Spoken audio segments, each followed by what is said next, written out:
Hello, everyone, and welcome to this episode, which is one of a series of conversations we're having with key people present at Space for Inspiration 2026, which is ESA's annual conference on commercial space exploration. Now, this year, the event is going to take place in Copenhagen, Denmark, for the very first time. Space for Inspiration is hosted by the European Space Agency, ESA, together with the Ministry of Science, Higher Education and Digital Affairs in Denmark. And for this edition, the conference's theme is Scaling Research and Production in Space, focusing on 4 primary markets: health and life sciences, advanced materials and in-space manufacturing, agri-food and space resources. So we're going to dive into how these industries can leverage space to achieve business growth. And today I've got with me Dr. Georg Heinecke, who is Associate Partner with Porsche Consulting, responsible for the space industry globally, which he built as a topic from scratch with Porsche Consulting. So welcome, Georg. Thank you for having me. Now, for more than a decade, you've consulted with space and space defense markets, new and legacy space companies in hardware manufacturing and service operation to scale efficiency. What are the continual issues that you've seen across all of these companies, whatever their size or despite the age of their company? I think you can actually there distinguish a little bit between 2 sides, I would say. On the one hand side, you have obviously the established players, the legacy companies that have been in the market for a long time and that have gone and grown with the market over decades, basically. And then obviously, especially in the space industry, but in many other industries as well, we see that these new startups obviously are coming into the market. And both of them have kind of come from different angles of the problem that when we come in, usually we need to solve. On the legacy company side, obviously, I would call it kind of the bureaucratic process, where you see that companies are becoming a little bit inertia in terms of not moving that fast anymore, because obviously they have defined their business model around the legacy space industry as well, which is very different to what is now the new space movement. And on the other side, obviously, you have these new startups that, where I would call them more like the creative chaos, where the processes themselves are still very fluid, and so the different how they execute a process at different points is not always the same, basically. So it's more of a creative process, and so both sides, obviously, it comes back to the main driver is the process, right? How do you do something within the company? How do you produce a satellite? How do you engineer a certain product? How do you develop software? And so both sides really struggle, and it's actually very difficult to find the sweet spot of how to define a process, a good process that actually delivers on time, on budget, on cost, obviously. And so that's on both sides of the equation, on both sides of the market, really the issue. Well, that's very interesting then. So I'm hearing the creative chaos of the newer companies versus the inertia of the bureaucratic, perhaps legacy companies. But for both, defining a good process is quite difficult. And so do you find that all of these companies, whatever their size again, they usually want to grow, or at least sustain, maintain? Do they have the same growing pains? It's hard to tell. I mean, they're on the culture side. I think there's a very important point to make, because obviously young companies by definition have a lot of university graduates. They're much smaller. They're much more agile, and so obviously kind of bringing that construct of an organization into a focused delivery-oriented organization is the challenge on the one side. On the other side, obviously, you have a very established company that has been doing things, and you hear that often, right? We've been doing this for years. That kind of grew with the industry and the requirements of the industry. And as you know, the space industry was very regulated, was very slow moving, was very unattractive actually for many decades. And so obviously moving that kind of organization into also a new world where you need to deliver on time, where you don't have these cost plus contracts anymore, and you really need to make your business case, and the demands from the customers become much more stringent in terms of, we want this delivered on time. So in both cases, the growing pains are very, very similar. Your PhD is actually in the digitalization of production. So how should companies use this to scale up? I think maybe to be a bit radical, I think they should not think about it from the start. First of all, it's really important to just, most of the space companies that I've seen, if they already get lean in terms of now how to manufacture something without too many inventory in the flow production, without having a lot of different parts waiting in the process, and so on. If they get already that right, you have a lean facility that produced on time, on target, on budget, you already have, you're already 70% of the way there. Obviously, yes, if you start with a new facility, then you should think about digitalization from the start, because again, greenfield is always easier than a brownfield development and company building. So that is certainly important. And obviously, yes, digital tools are very, very, very good as for decision making. So they can visualize your data, they can give you ideas of where to look in terms of how to improve quality, or how to improve your milestone plan for an engineering project. So there's plenty of applications for digital tools in terms of decision making, in terms of workflow support, how to move something through a certain process. So that definitely, this can be thought about from the start. But at the end of the day, it always comes back, and that's my mantra, really, to be honest, to a good process, right? As we say in IT, right? If you put bad data, you can say that obviously a bit more radical. If you put bad data in the system, you get bad decisions out of it, right? So the basis has to be a good process. Always first think about the process, what you want to do, what you want to achieve, and then think about digitalization, not the vice versa. A lot of companies actually get it kind of the wrong way around. They want to have sort of this kind of shiny North Star of AI and digital tools in their factories, just to kind of showcase that. And that can be an application just to get customers interested. But in general, digitalization needs to support the process, not be something sort of as an island beside it. So that's, I think, really important from my point of view. First, think about the process and what you want to achieve, then think about the tools that can maybe support you in making them more efficient. Well, I think that's actually a lovely thing to hear, because we live in such a digital age. To go back to that process thinking, I think, is highly valuable. And it also aligns with another one of your mantras, which is think strategically but act pragmatically. Yeah. Have you got any examples that you're able to share with us about what you mean by that mantra, think strategically, act pragmatically? We do, for sure. So I think it really embodies what we from Porsche Consulting think a company needs to do, right? Think strategically means be bold, be visionary, be a dreamer. So really, and I think that really aligns well with the topics also of the conference, right? Because all of those topics, agri-food, health and science and so on, are still further out than some of the more immediate applications like satellite communications.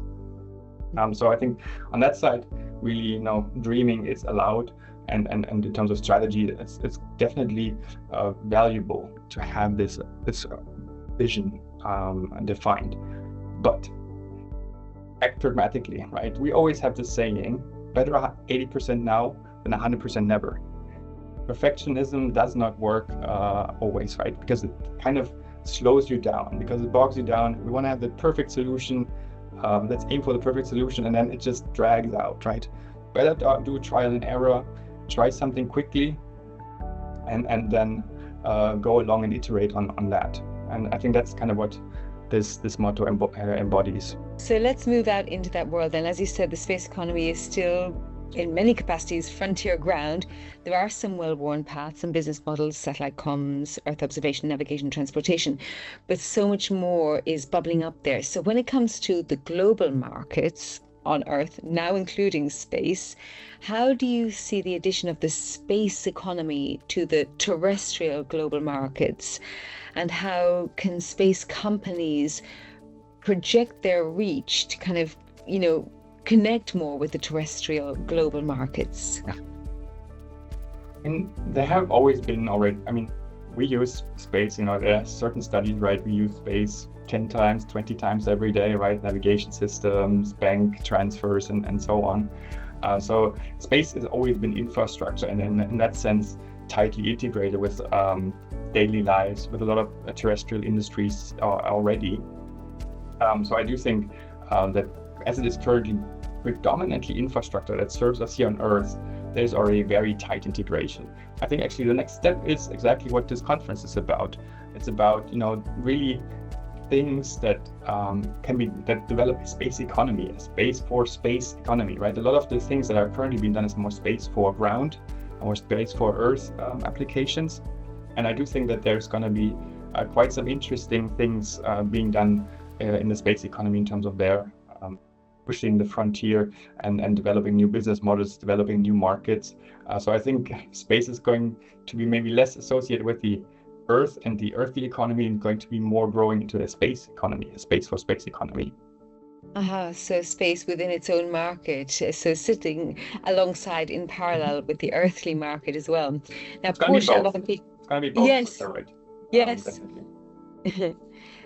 Porsche is known, of course, to many of us for cars. So let's take a car analogy here and think about gears. How and where do you think the gears for change could help the economics of the space economy? So where are the levers? Where are the gear changes for the economics of the space economy?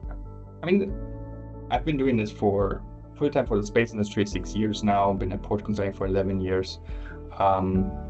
And for those 6 years, all of the key metrics have been growing, 20-some% annually, right? Number of launches, number of satellites, tonnages to space. So it is really taking off, but it is still at the beginning. If you look up to 2020, all those KPIs are flat. Throughout history, basically, throughout the 7 or so decades, the space industry has been online. So it is really a young industry in that sense that is really just now taking off. And so what is needed to it fully take off? It's access to space. Is my one number thing that is currently missing, right? We have a launch bottleneck, and I think we need there both sides of the equation. One is this kind of massive super launcher Starship, right, that can deliver very big payloads into space to really give us a good service. Bigger satellite means usually better data, better service.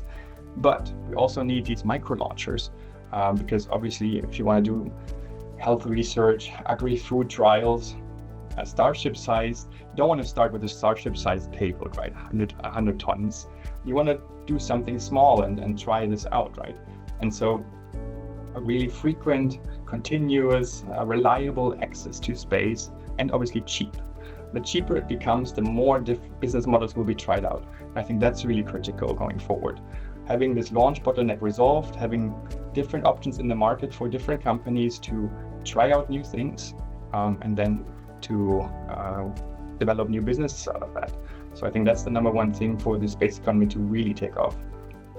Well, I was going to ask you next about Europe. We're going to have a Europe-focused conference, and where could Europe lead in space? But let's just bring it back to what you've just said, which is the access to space.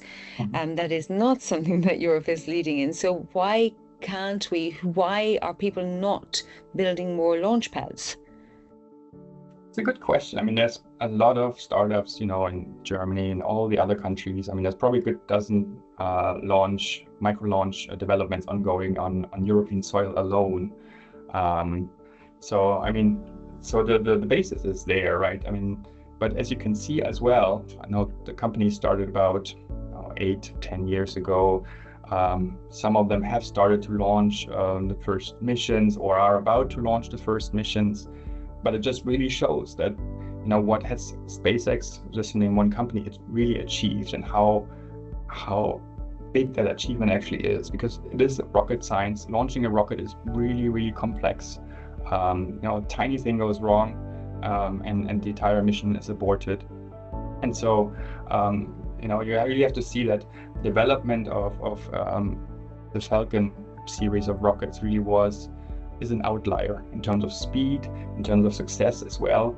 But even SpaceX, I mean, they started early 2000s, and by the time they really kicked off the Starlink and also their repeated launches, right? I mean, until they got to like some 100+ launches, which is a lot, it was almost 2020 basically, right? So I mean, also there was 15 years. And I just recently read an article that, Europe is 10 years behind in launch.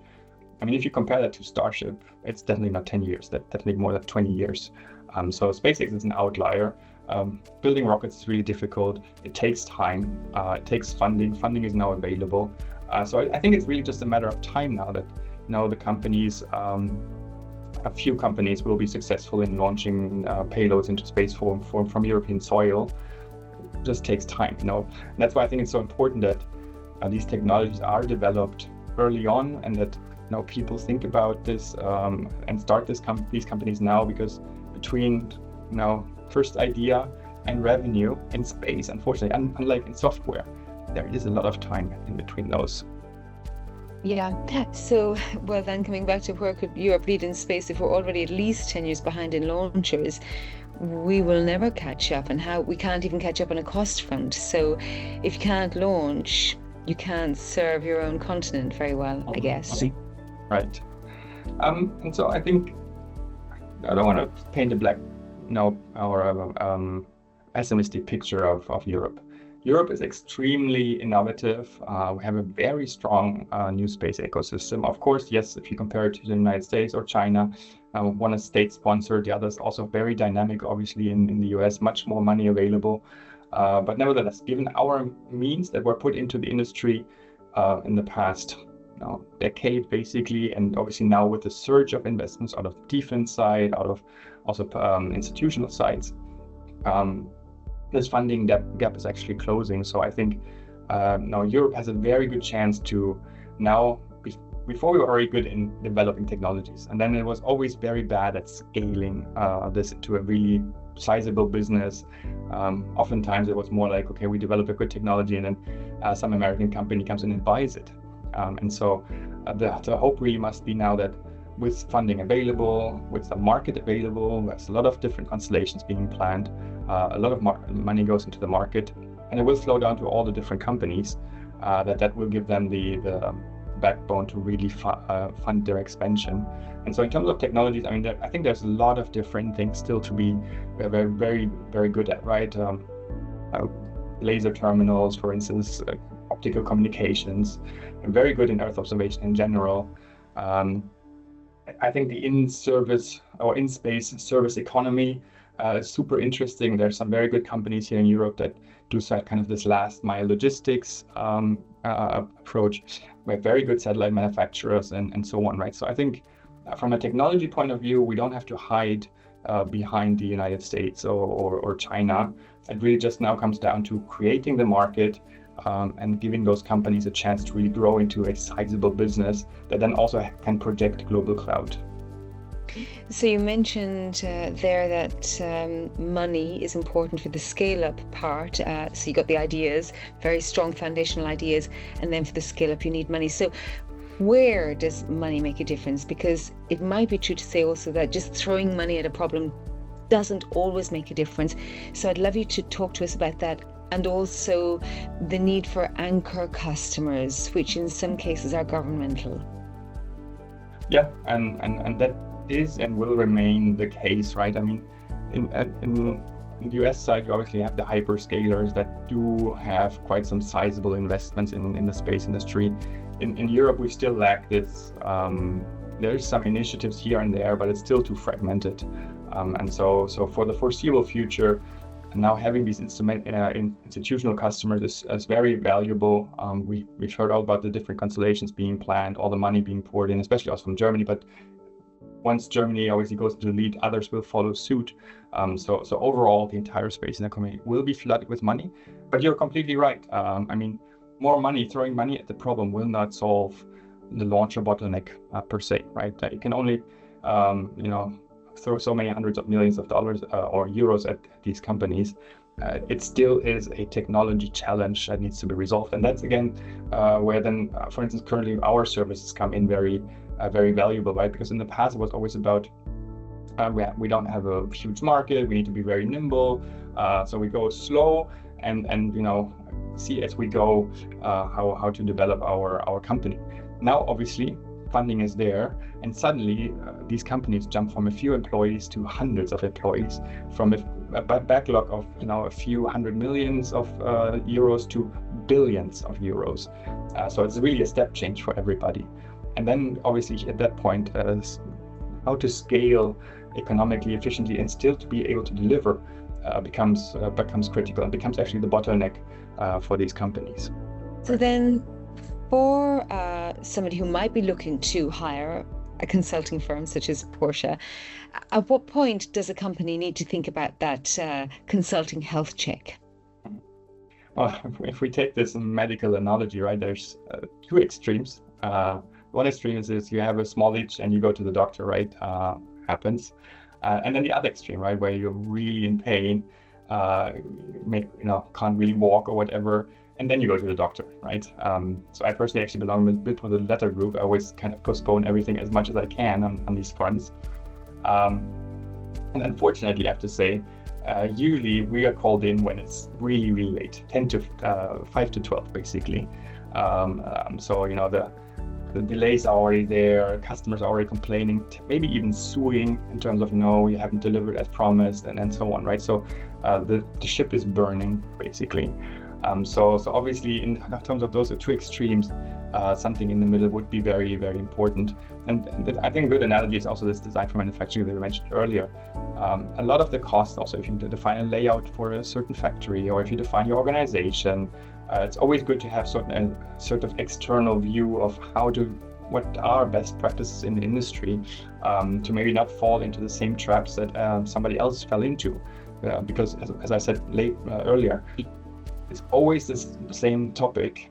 The earlier you start, the less cost you will realize at a later point in time, right? Once you start the firefighting, once basically the ship is burning, it becomes so much more expensive, so much more cumbersome, and then suddenly everything has to be resolved at once. You have a customer screaming at you, you have production that's completely overflown, engineering changes still need to go into the product, so everybody wants everything all at once, and so at that point it's usually very costly, and much more costly than it would have been if you would have seen that from an earlier start. And it's usually quite easy to actually see, because same as with a doctor, there's KPIs, there's performance indicators that would tell you that you need maybe support, that you need to do something, right? There's delays in terms of milestones, cost overruns, sometimes people in the organization even show you the red flags and say, hey, we're not going to make this. And then they just keep pushing and say, yeah, you're going to make it. And then eventually 1 year later or so, then we have to come in. Well, you mentioned KPIs there a few times, and I have this analogy going on in my head. It's almost like a blood test, or for the biomarkers to see, to really check in more and more regularly. So that's very, very good advice. Now, to put Porsche as a company a bit more in the spotlight, let's think a tiny little bit about the automotive industry and analogies to the space industry. So with the automotive industry, there's a couple of trends right now: autonomous driving, connected cars. Both need a lot of space infrastructure, connectivity from space, of course. So on the one hand, I'd love you to give us some thoughts on that. And then you mentioned before, again, some underserved areas, and I'm thinking car servicing, but you mentioned satellite servicing, almost like a vehicle in space. So again, just from the automotive industry point of view, what is needed on the ground from space, and then to take that analogy of servicing the satellite vehicles in space. Yeah, sure. Pleasure. From the connectivity, from those two trends that you mentioned, the automotive industry, they have been there for years, right? And if you take these days a flight, first thing when you land, people all take their phones and turn it back on, right? So being connected all the time, always, everywhere, is very, very important. And now people just have this urge. And now even in the planes, you always have pretty reliable Wi-Fi, and it's actually for some airlines a differentiator in comparison to their competitors. And so the same thing. It's a good and a bad thing. We've enjoyed not having it as well. Agreed. Now, in the automotive industry, you have two things that kind of reinforce themselves, right? Autonomous driving and connectivity, because once the car drives itself, what do you do if you do a drive from, London to Birmingham, Berlin to Hamburg? You have suddenly 2 or 3 hours on the train to yourself, right? And so, then it becomes really interesting in terms of connectivity that, you want to stream a movie, you want to have a phone call. And I kind of call this, in the past, people talked about electric cars and range anxiety. I talk about connectivity anxiety, because I don't know how about you, but when I get into the car and I get a phone call, it kind of, I immediately apologize, saying, hey, I'm in the car, I might be breaking off, right? So having a phone call, undisturbed phone call. I say the same thing. Having an undisturbed phone call in the car is basically impossible, right? Even here in Hamburg, where I live, I know certain intersections, I know certain areas where I know the connection will break down. So it would be super nice for me to have this all the time. And I think that's certainly a market there, right? All things, all people will be connected eventually. And I think there's definitely something going forward. And on the autonomous driving side, of course, we need very precise navigation, very good maps, high detailed maps, very frequent maps to kind of match that to the sensors of the car, right? Because it's very important for a car to know in which lane on the Autobahn, for instance, it is, right? So it can't be off by 2 meters. You really need to know down to the centimeter where you are. So I think that's also a very important part of the discussion. Obviously, connectivity is always needed just to exchange that kind of positioning data as well in real time. So yeah, I do think in future that will be automotive cars in general, vehicles in general, trains, trucks, everything will be a very important customer, let's say, of satellite communications. Now the servicing. Yeah, servicing. Yeah. Now the servicing part is very interesting. That's my personal belief, to be honest. I think satellite servicing, in space servicing, kind of being clustered in within space manufacturing is actually one of the big things for me, at least in the coming years, simply because there is already so much hardware out there, right? And currently, lifetime of satellites is kind of distinguished between 5 and 7 years in low Earth orbit. And sometimes satellites obviously fail even in the first day. And so once this is all up there, right, there must be a use case to service that infrastructure, to not always launch everything again, right? Because from my point of view, same with a car, right? There's still very good components in a satellite, even if the fuel tank is empty. The solar panels, the structure, obviously. If you want a higher performance, if you have a good design, again, coming design for manufacturing, if you have a good design, maybe it's possible in future just to exchange the computers on a satellite to increase performance. So I think, from my point of view, this is really an untapped market. And I think here Europe can actually take a lead. Well, that's very good to know. And actually, it also ties in with the sustainability business model idea, and also the idea of recycling old material as well. So all in all, there are ticks, I think. So my final question, or what I think is my final question to you then, is a very simple one. If you could draw the perfect space economy, what would it look like? That's a good question. I think, I would come back first to launch and access to space, because, the cheaper, the more available it is, the more interesting a place it will become. So I think that's key. That's the key enabler. Once that's there, right, that the price per kilogram goes down, that, if you want to launch in 1 week, you can. That would be my first wish, to be honest. And then the second one is really a playground, right? Space is still the wild west, and it has some negative elements. You mentioned the sustainability aspect, definitely. Completely agree with that. And there's other things in terms of, regulation. How can we, how many satellites can there be in orbit? There's plenty of space in space, but still there should be some, some more international cooperation in terms of how to regulate that environment. But still, I do think having this kind of wild, wild west mentality is a good thing. Space needs to be a playground. It's not a mature industry, by far not. Unlike many of the things that we've been doing on Earth for decades. So we do really need entrepreneurs that are visionary, that have ideas, and that want to trial things. And so that's my wish for the space economy going forward, because I firmly believe that we have no grasp of what that economy would look like in 10, 15 years time. It might look like today we have then data centers in space, we might have communication satellites, Earth observation for surveillance, and space awareness. So the current business model, but it might look also very different, right? With options for what can we do on the moon, what can we do in terms of food, and the health research, and all these topics that this conference is addressing. Maybe these are actually the markets that will be dominating or very interesting, at least in terms of size, in 10 years' time. Well, if you're, with all of your experience, telling us that we don't really have a picture or a handle on what it looks like in the next 5, 10, 15 years, it is super exciting. It is Frontierland, as you said, and we are so much looking forward to meeting you in person in Copenhagen. Thank you so much for joining me today and for sharing your knowledge. And thank you all for watching. We are also very much looking forward to meeting all of you in Copenhagen, 1st, 2nd of September. Tickets are available online, linked to the event page in the video description. And with that, see you in Copenhagen very soon.